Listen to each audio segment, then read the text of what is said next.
Now when we're simplifying radicals, we are looking for perfect square factors, but we also sometimes will encounter a negative under even roots. So it's important that we remember our rule from our previous lesson. I squared is equal to -1. So if we have the square root of -1, that will clear the radical as the complex number I. Here we have the square root of -4. So we want to think about 4 as a perfect square number, or if it has a factor that is a perfect square. And we can break apart the square root of -4 as the square root of -1, that comes from the negative under the radical, multiplied by the square root of 4. So -1 is going to clear the radical as the complex number I, and 4 is a perfect square, so it will clear the radical as 2. So to write our final answer in the standard form, we need to change the order of the I and the 2.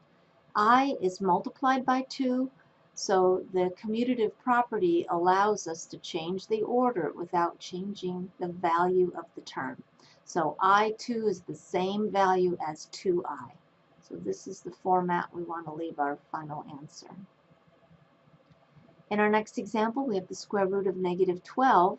So since we have a negative, we are looking for square root of 12 multiplied by square root of -1.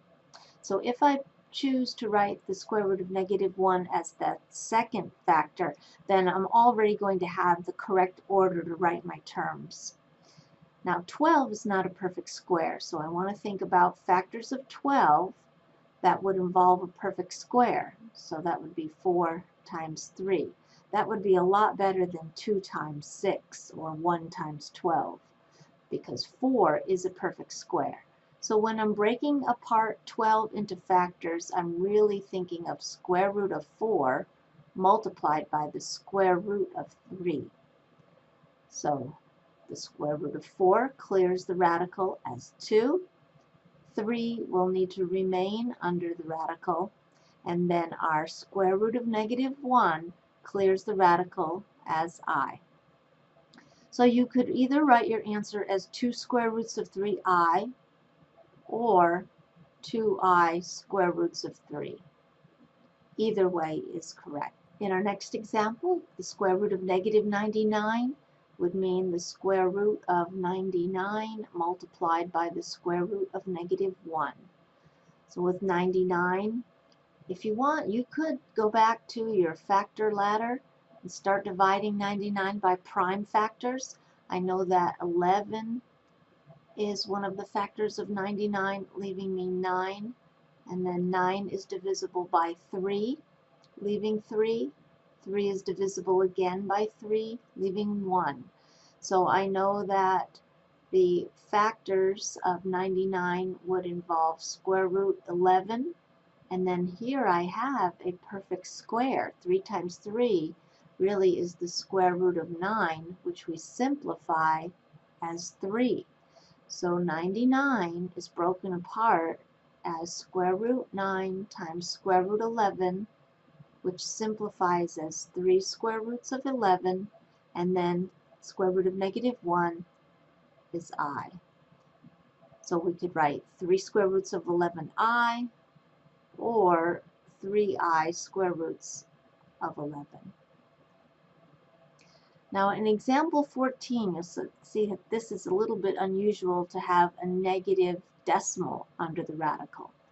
But we know that the factors are involving square root of 0.57 multiplied by the square root of -1.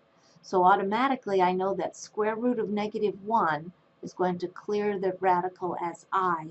And now what is intended is to use your calculator to get a value for square root of 0.57. So the square root of 0.57 is approximately 0.75. So you're going to have 0.75i for the final answer. Here's another example with a decimal under the radical. So first we're going to break this radical into the product of square root of 0.25 multiplied by the square root of -1. So we know we're going to have a complex number here. And use your calculator to find the square root of 0.25, and that's going to be 0.5. So 0.5i would be our final answer. For the next example, we have the square root of -180. So that would be broken apart as the square root of 180 multiplied by the square root of -1. So with 180, I'm going to divide by prime numbers. I see that it's even, so 180 divided by 2 would leave me 90. 90 ends with a 0, so if I divide by 5, I'm going to get, let's see, 5 goes into 9 once with 4 left over, so 5 goes into 48 times. 18 is even, so if I use 18 divided by 2 gives me 9. 9 divided by 3 leaves 3, and 3 divided by 3 leaves 1. So I can see I have a set of 2's. 2 times 2 would give me square root 4, and 3 times 3 gives me 9, so square root of 9. And then I've got this 5 all by itself, so that's going to be a square root of 5. We know that the square root of 4 is 2, the square root of 9 is 3. So 180 is going to break down into 2 times 3 times square root of 5, and square root of -1 is our complex I. So it looks like clearing the radical, 2 times 3 would be 6, square roots of 5, I. There's our final answer.